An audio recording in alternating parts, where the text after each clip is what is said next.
Good evening, everybody, and welcome. My name is Sabir, pronouns he, him, and I direct events here at the Strand. For a little bit of history, the Strand was founded in 1927 by Benjamin Bass over on 4th Avenue's Book Row. Stretching from Union Square to Astor Place, Book Row gradually dwindled from 48 bookstores until, after over 94 years, the Strand is the sole survivor, now run by third-generation owner Nancy Bass-Wyden. We want to thank all of you for your support. Without our loyal community of book lovers and authors like Della and Hazel, we wouldn't be here today, and we are truly so appreciative of it. Tonight, we are thrilled to have with us Della Hicks-Wilson for an event for Small Cures.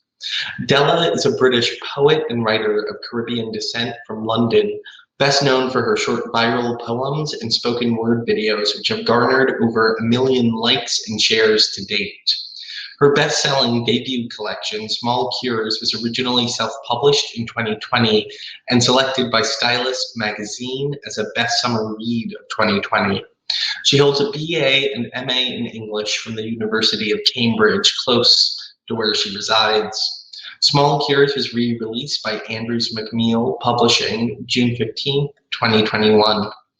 Joining Della in conversation is Hazel Hayes. Hazel is an Irish-born, London-based author and filmmaker. Her debut novel, Out of Love, was published in the UK in 2020 and was very warmly received by fans and peers alike, including best-selling authors Matt Haig, Marian Keyes, and David Nichols, who described Out of Love as a smart, touching, time-bending romance. The US version is available for pre-order now ahead of its October 26th launch with Dutton, part of Penguin Random House. The book has also been optioned for a series, and Hayes is currently developing the screenplay. And so, without further ado, please join me in welcoming Della Hicks-Wilson and Hazel. We are being heard right now. Excellent. Hi, thank you so much for joining us, everybody who's here, and thank you, Della, for having me. Very honored to be here tonight. So we are here to celebrate the re-release of Small Cures. I do not have the big fancy version, which I'm sure you. Yeah, there you go.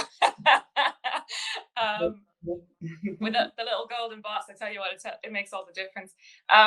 So I discovered this and discovered you quite a while ago, and we sort of found each other because I was asked to do an article a while back for Image, I think, and just on like books for a bad day. So when you're feeling really crappy and you don't really know what to read, and Small Cures was absolutely on my list. I did like 5 books, and this was in there because it's beautiful and it's touching and moving and easy, and I mean that in the nicest way possible. It's there's small digestible chunks that are sort of easy to get into when your brain's not quite feeling the best, and it kind of goes through the whole process of grief and heartbreak into healing, and sort of coming out of it a little bit stronger on the other side. So it's very, very beautiful. So thank you for sharing that with us, and thank you for asking me to be here tonight to talk to you about it. I'm very, very honored. Mm-hmm. So I would love if we just sort of jump straight in with where the book came from for you. I know it was a very long process and sort of interwoven with your career a little bit.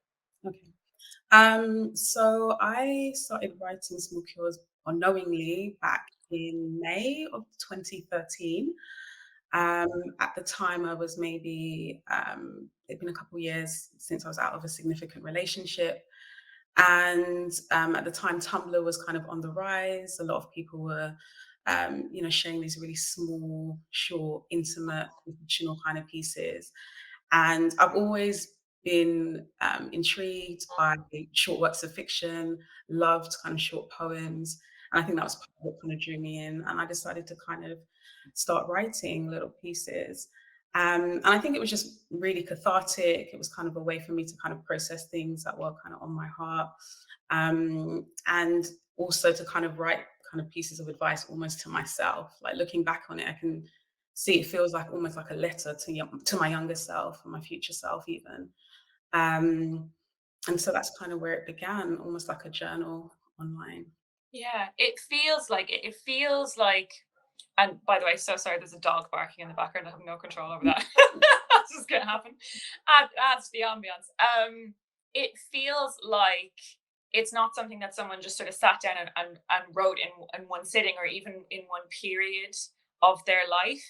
Like it's not even something that it feels like it was written over the course of a few months or a year, but that it was pieced together. So I was curious about that, about your process, because obviously being a writer too, I just want to pick other writers' brains.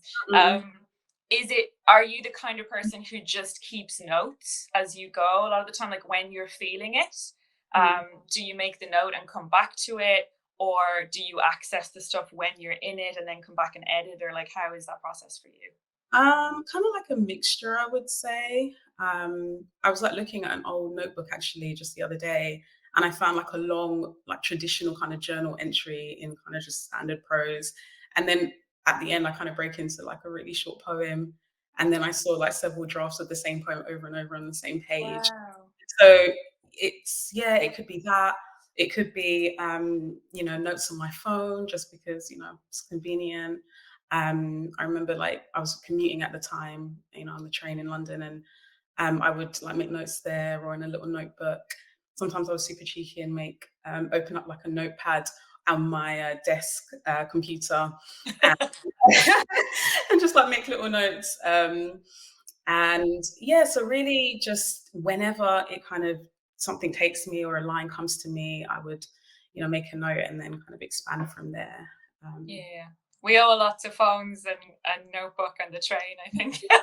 I'd say most of my stuff gets written there and then expanded on later. Yeah. But it was interesting, I guess, because of the subject matter, because of the nature of it. It's very clear that this is someone going through it. Like they're really going through quite a heavy grief, that it's sitting in your body. You can almost sort of feel that through the pages. It's very palpable. So reading it, I was curious about where you were at when it actually gets to the final draft of it, whether that's just the original, the first thing that you put on the page makes it in, or it's a refining sort of process, or was this stuff over the course of a few years? I think majority of it was written during that year, like 2013, and then over the years I kind of wrote some more. Particularly the second section. I remember just sitting with a bunch of like, I don't know, maybe like 20 A4 sheets of clean paper, and just thinking like, what are the, like in practical terms, what are the things that you can use to heal? And they could be anything from like a bath to smiling to a song or whatever. And then I just wrote whatever kind of came to me. So they kind of became like prompts. And then I kind of wrote a bunch of stuff to that. And yeah, had some music in the background. And yeah, so what yeah. music do you listen to when you're writing? I love like hip hop jazz. So I have like a list, a playlist on SoundCloud, which I love. And I kind of edit to music. So I'll say the poems aloud and kind of do it in sort of in sync or in rhythm with you get that feel to them. They're almost lyrical. There is a real rhythm to them. Because sometimes, maybe weird things, sometimes I read it out loud. Like sometimes when I'm reading stuff, I'll just sort of find myself reading it out loud without realizing I'm doing it. But with that, you really sort of hear that lyrical. It could almost be song lyrics. So that makes a lot of sense. Can I get that link to that playlist afterwards? Absolutely. Because I wanted to kind of weave the pieces together to make kind of like a book length poem, a spoken word. Yeah. So that was kind of the concept behind it. So I'm glad that you said that you like to orate it, and yeah, it's a funny one. It sort of flows. It just sort of flows like that, and you've done that with the whole structure. It's beautiful because each individual piece has that lovely flow to it, but then they all sort of flow into one another, and the acts flow together, so that you get these sections that feel very naturally, one follows the other, and so as a whole, it's it's almost like a piece of music in that sense. There's the sort of phrasing to it, which is really, really beautiful. Speaking of which, would you read us a little excerpt? Absolutely. I'll just read the opening.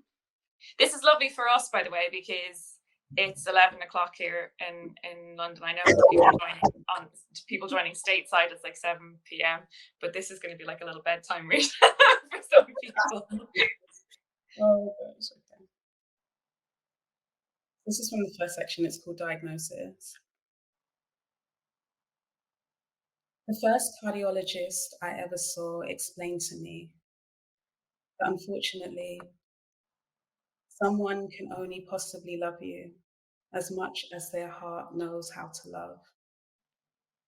The problem is, she sighed, we cleanse our bodies, but not our hearts enough. And so sometimes there is so much pain in both. Loving and leaving feel the same.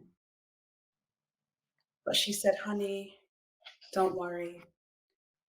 There are some of us who are born with holes in our hearts. There are others who have theirs carved out much later. Every ache has its own purpose, and everything has a heart, even the moon. Sometimes, most times, it's not the whole of you that dies, but parts, and only you attend the funeral. The people we once loved, the ones who said it back. Eventually, you'll learn how to live with your ghosts. Everything we try to forget, our blood remembers. I cannot tell you where to put your pain. I can only tell you that this pain is not your main destination. It is, and it is, one point on a map of 1,000 others. A place you have come to, a place you will leave, for you are only traveling through her. And sometimes it all looks the same because hurt has many stops. But darling, I promise, you are aching to arrive somewhere so much better. Remember, you were light first. The body came way after. And darling, broken or not, our bodies are our only vessels. In this life, we choose what we will carry. So I didn't tell her how often I think. Maybe if we would have had the same wounds, we could have healed each other. The moon waited for me. Why couldn't you? Loving you is easy. Loving you is muscle memory. I loved and I loved until all that was left was bone. Someone once told me, once love is made, it exists someplace, even without the lovers. It's not just ghosts that come back, the living do too. With you, I always felt like the ocean, whole and vast and yours when you said, I am the only thing you have ever loved. Secretly, I was convinced I would be the only body of water to never see a wave. So when you gathered all the empty shells you'd laid and surely left, well, that's when I knew something outside of you shouldn't be able to make you feel so big. I miss you in places I didn't even know existed. Come back, come back. Return whatever piece of me you took. She said, honey, do not let your beautiful minds become a battlefield. Just because someone has shown you their weapons does not mean you have to accept the war. On the last day of love, give yourself permission to remember the first. Darling, your soil is too rich to let words that aren't deeply rooted in your truth soak in. All words, like us, are 90% water. You can choose to drown in the ones that hurt, or you can choose to let them cleanse you. Oh my God. It's a bit surreal. It's like having a singer whose song you've been listening to a million times just suddenly like reading it to you. And I know there's an awful lot of people watching, but right now I just felt a little bit like it was just you and me. That is stunning. Thank you so much, Della. Genuinely, that hits because it's just, I've read that so many times when I was in a dark place, you know, and then to kind of hear it in your own voice is really, it's very, very beautiful. What strikes me is how connected so many different works are. Like when you turn to other people, which I'm sure you do as well, you turn to poets and writers and songwriters and movie makers for their art, for their take on healing. You get all these sort of little crossovers, and I think that's why your book struck me. I was reading it at a time when I was writing my book about well, a fictional breakup, but bringing all of my real emotions to it. And there's literally, the first chapter is called Muscle Memory, and it's about how, you know, when it's love, it just becomes this like second nature, this muscle memory to you. And there's a piece about us being like tectonic plates sort of crushing against one another, and that our wounds were so similar that is ultimately what drove us apart. Yeah, there's just so many little phrases and moments in it that are I don't know, it's very universal. It's just very universal. It's so interesting because I've started your book. Oh, stop. Cheeky bug. And yeah, it was crazy, like seeing the similarities. I think you talk about love being like muscle memory, and you question whether like love is a habit. Is it just something that you do repeatedly, or where does this thing come from? And yeah, it was uncanny reading that, and you know, thinking, yeah. So strange. I think you think about it similarly as well, about you, like just so many of those phrases get me as well, about like ghosts aren't the only ones who come back. It's, you know, the living can do it too. This, I'm paraphrasing, yours is more beautiful. And also somewhere in the book I said something about a breakup is like a death without a funeral. And you've put it a different way. You've said you have a funeral, but only you attend. So yeah, it's really uncanny. And I guess that's the really beautiful thing about art, is that two different people who've never met from totally different backgrounds will come at the same topic and sort of find this common ground, but just do it in a completely different way. And that yours even kind of, you know, informed and that kind of stuff is, yeah, it's crazy. But yes, thank you so much for that. On that, because, you know, we're both people who sort of written from a place of hurt, you know, as I guess as a form of healing. Do you see your writing as that? Like, is it cathartic? Is it something that helps you through the healing process? Yeah, I think indirectly it has helped me a lot. You know, like I said, I didn't set out to write this book or even to write these pieces. It kind of just happened, and I kind of stumbled into it. But I think looking back on it, I think it definitely did help me process a lot. And yeah, just feed into kind of hopefully the person that I'm growing into, and hoping to become, and more of. And yeah, I think, yeah, it's definitely helped me a lot. Yeah. And when I said, because I think it's a funny thing, isn't it, that's happening sort of particularly on the internet at the moment. There's this huge self-help, self-love sort of campaign is the wrong word, but movement, I suppose, happening, particularly on Instagram, to the point where it's almost like you need to be a little bit wary, because it's you know, it's almost like, our brand using self-love to get me to buy a thing. But definitely, you know, for people like yourself who obviously are coming from a very authentic place, there are a lot of people like that who are just sharing, like, look, I've been through this, and this might help you. I guess when we talk about healing, it's maybe taking on a different meaning a little bit now because of everything happening on the internet, in good and bad ways. But what does that mean to you? Like, when I talk about the healing process, or when I just say like healing for maybe that situation or whatever else in your life, what does that look like? I think, you know, I started writing this book when I was in my 20s.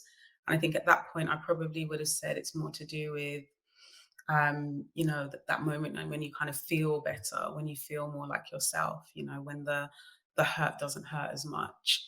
Um, but now, as I'm older in my 30s, I would say it's more to do with like acceptance, acceptance Yeah. of whatever the new truth is in your life and how you can move on from that and how you can grow from that. And I think poetry and just writing in general, but certainly poetry is a really great place to kind of work through all of that. It kind of gives you permission to be completely free. Things don't even have to make sense as you're putting them down on the page, and metaphors don't need to connect to anything that may make sense to anyone else other than you. It's just a place where you can just be completely open with yourself and your own truth, and then process that in whatever way you wish. So yeah, I think that's what healing means to me at the moment. Mm. It's an interesting one that different formats sort of give you different scope to deal with your own stuff in different ways. I sort of it's the difference even between, like, I see it anyways, like prose is more like a full length script or a feature script in my head, and poetry is more like a music video where you can be a bit more abstract, and it doesn't have to be so literal. You don't have to be so confined into the structure of the logic of this universe, as you say. There's just a bit of a freedom that sort of comes with that. um are there any poets or writers that you find yourself coming back to when Uh, you need comfort? yeah, I'd say there's a few. Um, Definitely Warsan Shire. So, the poet behind Lemonade is more famously known, but um, even before that, I was following her journey. She's an incredible writer, and she really, really is just unapologetically vulnerable and happy to kind of share every kind of intricacy of a heartbreak, and with really kind of quite visceral and raw kind of examples of things. And so, yeah, I absolutely love her work. I'd say Maya Angelou, Mary Oliver, Lucille Clifton. They just have this way of just being really honest, and their metaphors don't feel kind of forced. It just feels Yeah. kind of natural and gentle. There's clearly craft there, but it doesn't kind of have to be so what's the word I'm looking for. Um it's much more kind of more from a heart place than from a head place, I would say. Yeah, they're not. It never feels like they're trying, particularly with Mary and Lucille. I get that there's not it's not trying to impress. It's not trying to be clever. Yeah. Um, and yet they're just wordsmiths, and what comes out ends up being. And I'm sure there's a lot of craft behind it, and to make it seem Yeah. it's that natural makeup look where they put an awful lot of effort in to make it look effortless. Yeah, yeah, Um, yeah. but yeah, I know exactly what you mean. And is like we spoke a little bit about like kind of music that you'll listen to. Are there any sort of like, are there films or TV series or books that you come back to again and again that you would recommend for anyone maybe? Yeah, one of my favorites is For Colored Girls Who've Considered Suicide When the Rainbow Is Enough, and that's by Ntozake Shange, and that was made into a film as well by Tyler Perry. Oh, It's an incredible choreo poem, so it's a mixture of, I think when it's performed, it's a mixture of dance, music, poetry, and song. But even just reading it as a book, it's incredible. It's incredibly lyrical and moving, and you really, really get a sense of these Black women's voices. So I would definitely recommend that. Um, did you say other TV shows or? I guess any art or anything that you kind of come back to Um, or inspired by. Lauren Hill. I always come back to the Miseducation of Lauren Hill. I love that album. I think I would call her a poet as well. Oh, She's absolutely. just, yeah. Take the music away. That's just poetry. Yeah. Yeah, yeah. It's gorgeous. Yeah. So yeah, those would be my two go-tos, I think. Mhm. Awesome. Love that. So speaking of lovely, wonderful people who we like and whose art we come back to, I was just doing a little Google, as you do before you interview people. I saw Glennon Doyle had shared your book, and I'm a huge fan of her. through Brene Brown, actually. So there's just this sort of group of women who are just being amazing. It's like Oprah and then Brene and then Glennon, and they're all kind of informing each other.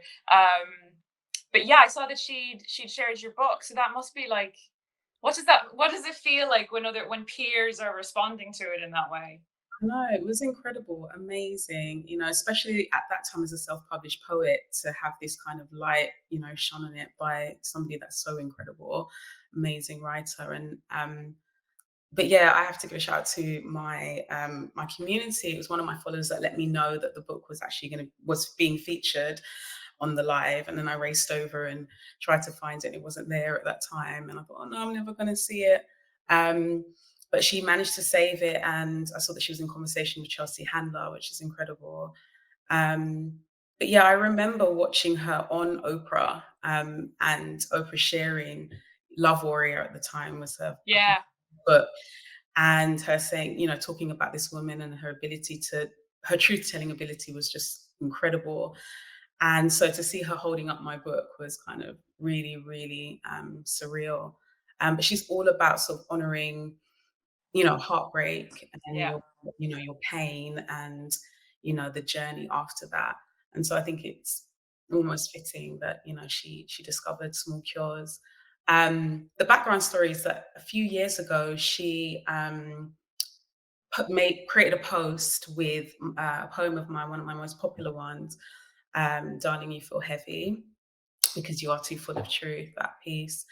And actually, it was on a purple background, coincidentally, and with the hashtag Love Warrior at the bottom. And she shared that a few years ago. So that's how we, yeah. So she must have been kind of following your journey, I guess, and then the book came out. So yeah. That's so cool. That was just me fangirling. I just wanted to know what it was like to see a Glennon Doyle holding your book. Apparently amazing. Just to say to anyone watching, you can pop a little question in. We're going to be taking questions soon. So if you have any questions for Della about the book, the writing process, anything at all within reason, pop it in the chat there, and we'll get to them now in a second. Is it true I have two questions now, because you just mentioned another one. I'm going to come back to this one. You just mentioned about self-publishing. So before I forget, that's actually something I wanted to ask about. How did you find that process? I mean, it was pretty straightforward. I used Amazon KDP platform to self-publish, and it's great because you can literally just type up your manuscript in a Word document and upload it. I got some help. Never heard of that. That's amazing. They used to be called CreateSpace, and so I know a lot of poets use that at one time. But yeah, they've changed their name recently. I got some help from a designer with the cover. I mean, the really hard work, I guess, was the editing, kind of weaving everything together. That was the most tricky part. And then, of course, you have to, find ways to kind of market it. And create the right metadata, is what they call it. So all the product descriptions and all the keywords and that kind of thing. But it was actually really useful having that, because I was able to use some of that in my kind of query letters and some of the bits that I provided to the publisher as well. So yeah. So sorry, my phone. I have these app limits on to protect my brain late at night, to be like, don't be on your phone. But then it's not great when you're on an interview with a wonderful poet and it cuts you off. I'm so sorry. Please go ahead. It was pretty straightforward. But I mean, the community really were amazing in terms of being, you don't have a marketing machine behind you, and even if you have a publisher, you don't really have one. And they really were so generous with their reviews and their feedback, and sharing the work. And because of them, I was able to become a #1 new release on Amazon in the US and Canada, which is incredible, and a top 10 bestseller in those two territories and the UK as well. It was really a wonderful process. It really just showed the power of, I guess, of just people and just language. And because I don't have a huge following, but just from their generosity and just connection with the text, they were able to. But sometimes a smaller following is almost better for that, like, because they're dedicated. You know, you've got this kind of small-ish community. I found that as well. Like, the numbers aren't huge, but the people who are there, they Mm, care, yeah. and you know, they're very willing to support. So, God, that's lovely. What was that like? Where, like, were you just at home doing normal things when you heard things like you were on bestseller list and? I think so. I probably just, wandering around. And, out, we couldn't really do much. So, every now and again, you kind of just check your phone and, Oh you my know, God. be, nice pieces of news like that. So, yeah. That's absolutely incredible. Yeah, it's so amazing to have that kind of community. I've been in a very similar position. I funded with a sort of, or I did a crowdfunding Yeah. with a publisher, but yeah, it was a similar thing where it just would not have happened if it wasn't for just people on the internet who cared enough to want to pre-order or show a bit of support. So it's so lovely to have that, and it's I don't know, it's an interesting new sort of very democratic system Mhm. where, if someone could come up on Tumblr or Instagram or even TikTok or whatever now, and is then sort of creating a new business or platform off the back of that because of the community that they've developed. It's really Yeah. cool to see, actually. Yeah. Nice. It means more people are getting listened to. This should be. Absolutely. I love that. We are seeing a couple of questions coming in. Let's see, I've got Hannah D. I haven't read these yet, by the way, so I'm going to just monitor myself as I read them. Over the years, how have you seen your writing change? I know that Small Cures was written in response to heartbreak and a need for self-care, but as you've healed over the years and had different life experiences, has that changed the subject of your writing or the maturity in your eyes? That's a really good question. Thank you, Hannah. Thank you. Yeah. I think so. I think, as I move into this next phase of my life, I'm now a mother as well. I think that there are going to be more and different topics that I will definitely want to explore. Um, and I think my understanding of them will definitely be different. Mm. Um, and yeah, it will give me new perspective. And obviously, I'm reading more. Mm. And just with that alone, your inspiration, having inspiration and looking more at craft and all of those things. So definitely, yeah, things will, I think, develop. Yeah, this is just sort of a natural part of it, isn't it? Absolutely. Thank you, Hannah. Tara says, speaking of social media limits, thank you, Tara. Do you feel like your best creative days come from time spent away from your internet life? Sometimes when I'm making art, I find that social media can be a good tool, but getting lost in the art for a day or so, I find just hits so differently. Yeah, can relate. Yeah, I think time away from the internet is always the goal. I think it should be the goal. I'm really just loving diving back into more reading and carving out time for that. Um, and yeah, I think the internet and social media can provide inspiration. Yeah. Some fantastic accounts that I follow. There's one called Poetry is Not a Luxury, which is fantastic. They share like loads of poems every day from a variety of contemporary writers, and I find that incredibly useful. And then I'll go away and then maybe look them up and order books and things like that, and then just dig further and explore new writers. So yeah, I think there's space for kind of both. Yeah, it truly is the best place to get inspiration. I thought I had writer's block. I don't know if I did. I was just struggling to writing a new thing, and I was struggling with it, and I decided to just stop. I just said, you know what, just no writing for 2 weeks. You're not going to write. You're just going to read some stuff. You're just going to consume instead of trying to put stuff out. Just try and take it in. And I Yeah. sat and read Annie Dillard, The Art of Writing. She's just amazing. And I'm literally 2 sentences in and I'm underlining stuff and I'm like, oh my gosh, yeah, that's a brilliant idea. And sometimes I think the only way, and it's not that you're stealing from someone else, it's just something that they say will spark a thing in you that reminds you of, oh yeah, I was thinking of that idea. Do you find that you sort of go back to art to do that, and then you kind of take what you need and then go back to your stuff?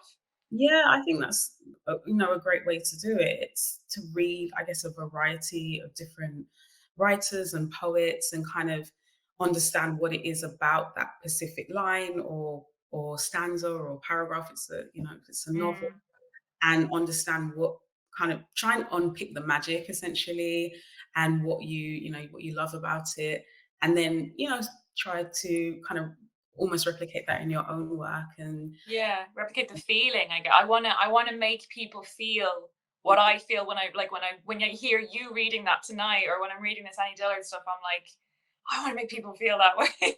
yeah, yeah. Exactly what you're trying to do. And she said, so there's a piece in the book that I just thought was amazing. I read it yesterday about she had a friend who's a professor who apparently one of his students came up to him and said, I don't know if I'm going to be a good writer. I don't know what makes a good writer. Do you think I should write? And he said, do you like sentences? And they're like, what do you mean, do I like sentences? Mm, And the whole point being, she said, she had a friend who's a painter. She said, why do you paint? He said, oh, I like the smell of the paint. And it's this interesting thing of like, you have to just kind of love the building blocks, not the final moment when the thing is published and it's real and it's in your hands, because that's only such a tiny portion of the overall process. Like, most of it is just you're alone in a room with your thoughts and your feelings, and that can be kind of soul destroying. So you have to love doing that. absolutely. Yeah, I've always just loved language, I think, first and foremost. Reading it and writing it and exploring it.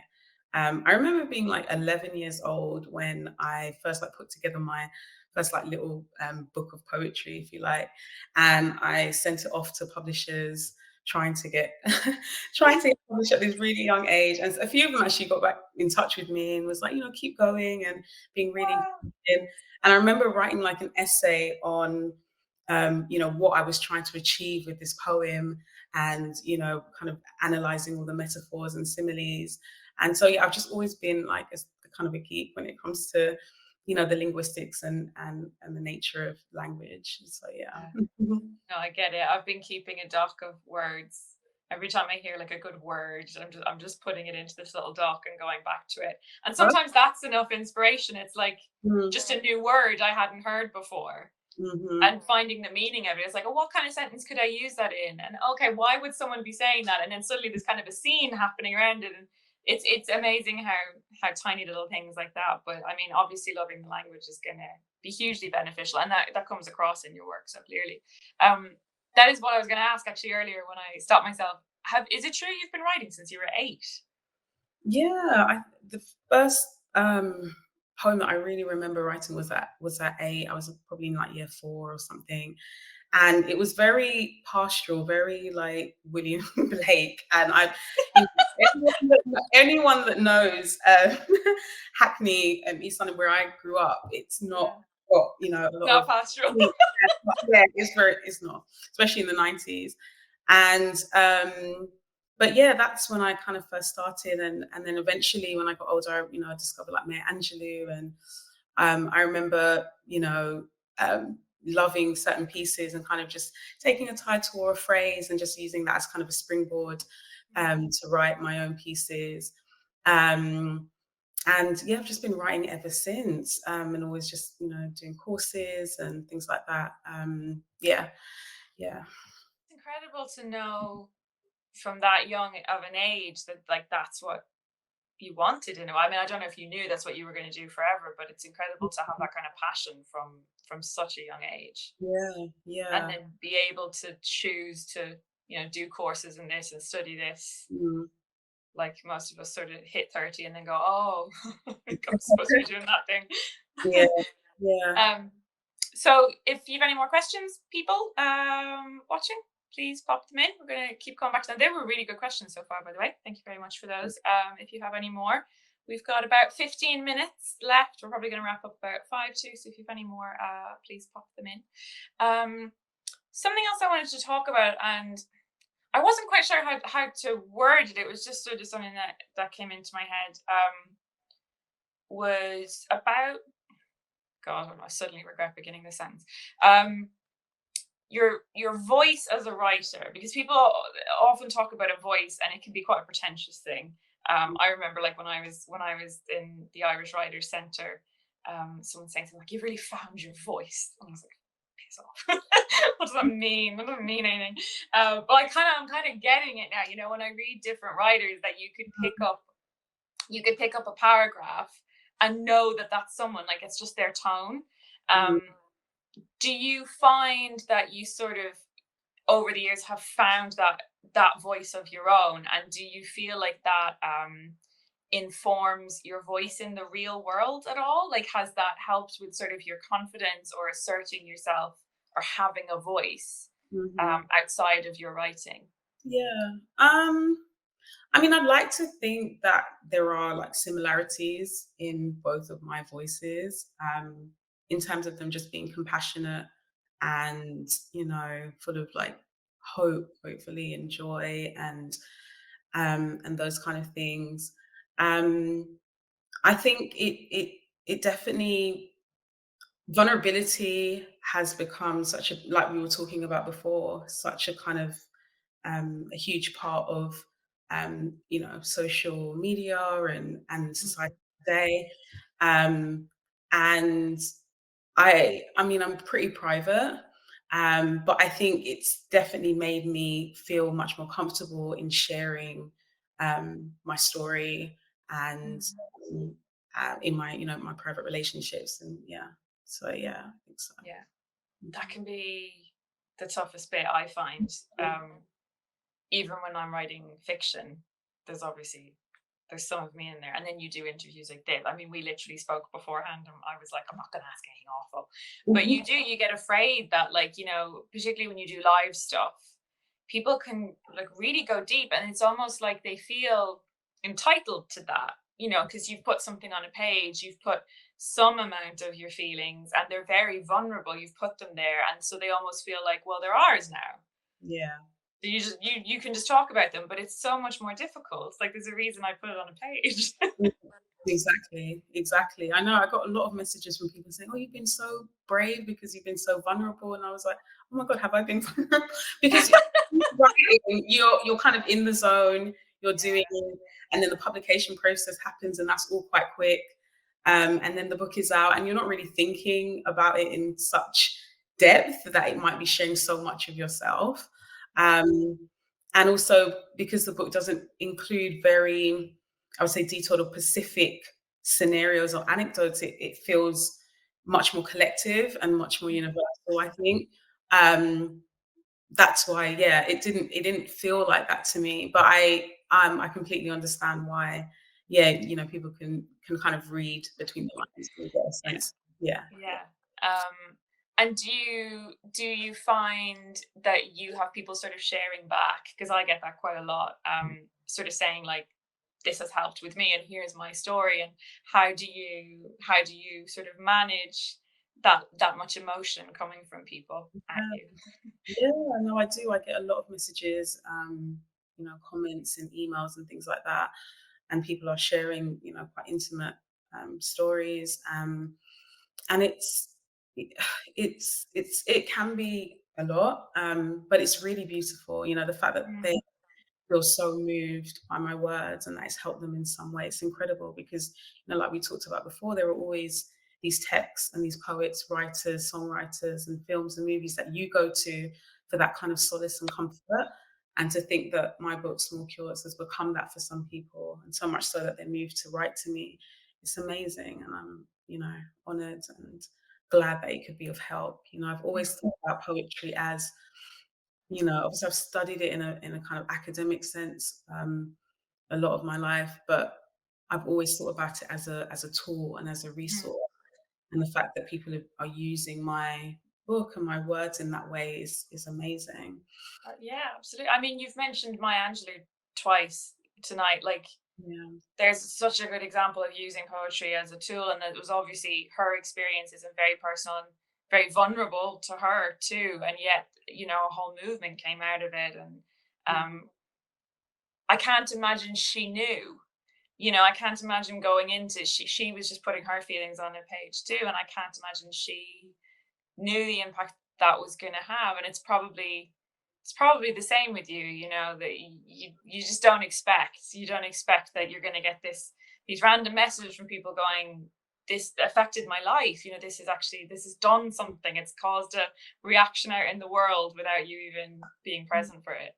No, when I first started sharing, I didn't expect it to resonate with so many people. And I knew it, there were, like thousands of likes and shares and, lots of followers. And they were the ones really that were asking me to create a book from the poems. And because I'd always wanted to write a book, but I hadn't planned on it being a book of poetry and certainly not these kind of journal-like pieces.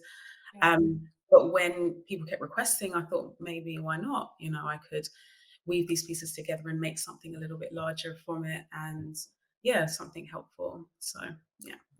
I saw someone asking a very funny question. You said when you self-published Small Cures, did you have any idea it would become a bestseller? I'm going to go ahead and assume you didn't. Who writes thinking they're going to be? I mean, aside from like the Stephen King or Matt Haig, at this stage, like I don't know that you can go into it thinking you will. But amazing that it was. Jeremy Kimber asked, can you let us know what you're reading right now or that you've just read that you loved? I just read, I've actually got it here, this lovely book. It's called Open Water, and it's by Caleb Azuma Nelson, who is a British Ghanaian writer and photographer. It's a beautiful love story set in South London. And it's between two artists. One's also a photographer and a dancer. And it's kind of about them meeting, falling in love, but because of a particular reason, which I won't give away, they can and cannot be together, and they kind of have this tug and pull throughout the book. But it's beautifully written, very lyrical and poetic. Absolutely loved it. Yeah, so I'll probably get that. Thank you. You sold that. Sold that very well. I have been on the lookout though for modern love stories that, it's hard to kind of get. It's hard to get ones that aren't too sickly sweet and saccharine. There's nothing wrong with that. It's just not really my particular taste. It's sort of hard to get a cynical love story, I think is what I'm saying. Those are my favorite. I think you'll enjoy that one. There's a refrain that he keeps saying, when does unconditional love break, or something like that, and at what point does it break, and what is a break, and what is a fracture? And he has these beautiful refrains throughout, so there's definitely a lot of tension there. It's not just a simple love story. So you might like that one. Lovely, thank you. God, I'm getting loads out of this. Someone else asked, Nizar asked, what poem was the hardest to write? I'm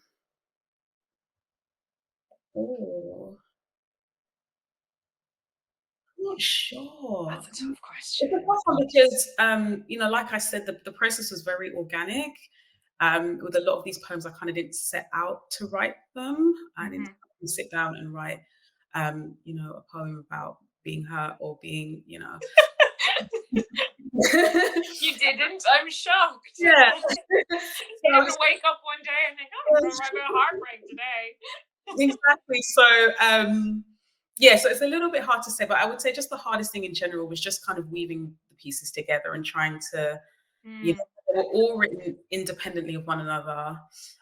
So I didn't write them with the intention of them sitting next to each other in a certain position or anything like that. They were all individual pieces that I then had to kind of bring together in some way. So that was the toughest part, I think, to make it one long poem, essentially. So that was the hardest part, which is writing the whole book. The hardest part was writing the entire book. Putting the whole thing together. Wonderful. I think we have another question from Tara. I think she was responding to something we were saying a minute ago. Definitely feels like from a young age we're encouraged to follow our dreams, but then in reality, as we age, there's this push towards the 9 to 5. It feels like several moments of bravery combined to get into an artistic career. Do you feel like you were impacted by this as well as a creative person? Yes and no. My family and my mum in particular has always been super supportive of me pursuing writing or things that are creative, but at the same time having that kind of academic background as well. I think now it seems that there are so many more opportunities in order to kind of pursue your passions and pursue creative pursuits and have a platform. And it doesn't necessarily have to be on, your full-time 9 to 5 job, but it can be something that can still be something that you do in your spare time, and it can still be profitable in some way as well. So I think we have more choice, and we have the ability now to do both things.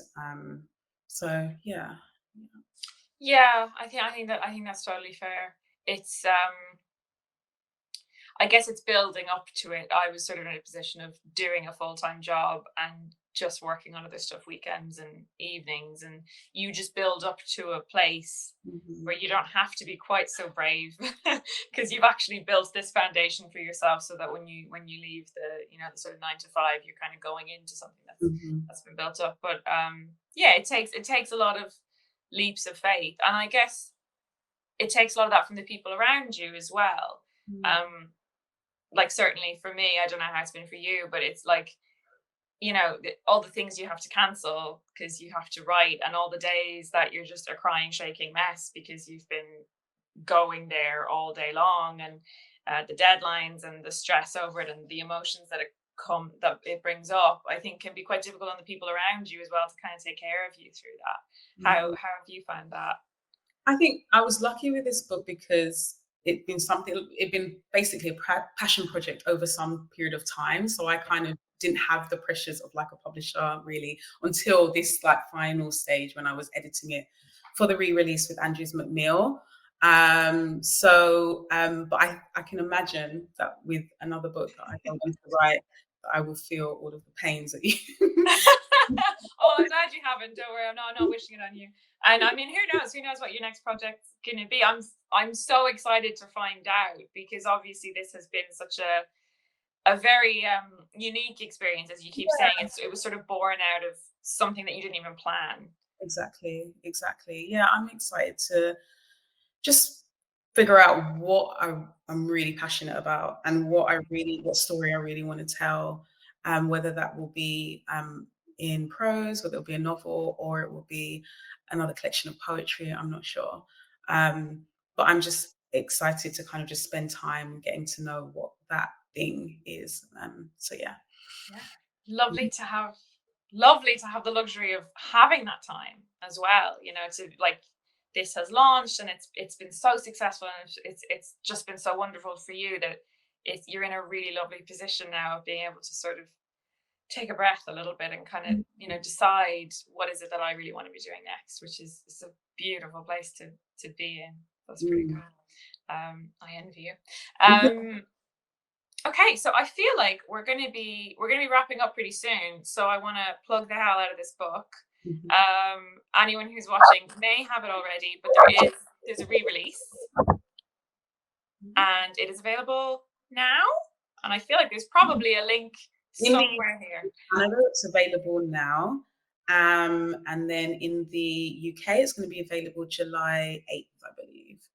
Okay, amazing. And yeah, would recommend for anyone. It is a beautiful book for any time, any day in your life, but particularly when you need a little pick-me-up, but you're not quite ready to delve into a huge block of prose. This is absolutely the book for you.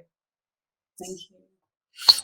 Well, thank you both so much for such an interesting and fun hour. I definitely scribbled down a bunch of authors to look up. I know, we're getting some tips here. This is amazing.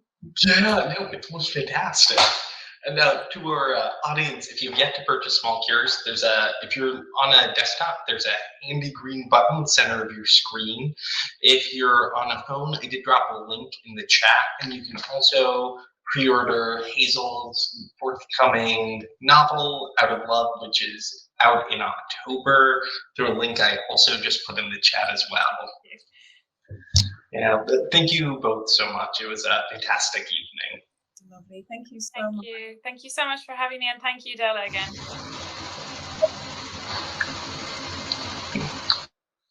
And I hope anyone that chooses to read Small Cures really enjoys it, and it meets you wherever you are. Gorgeous.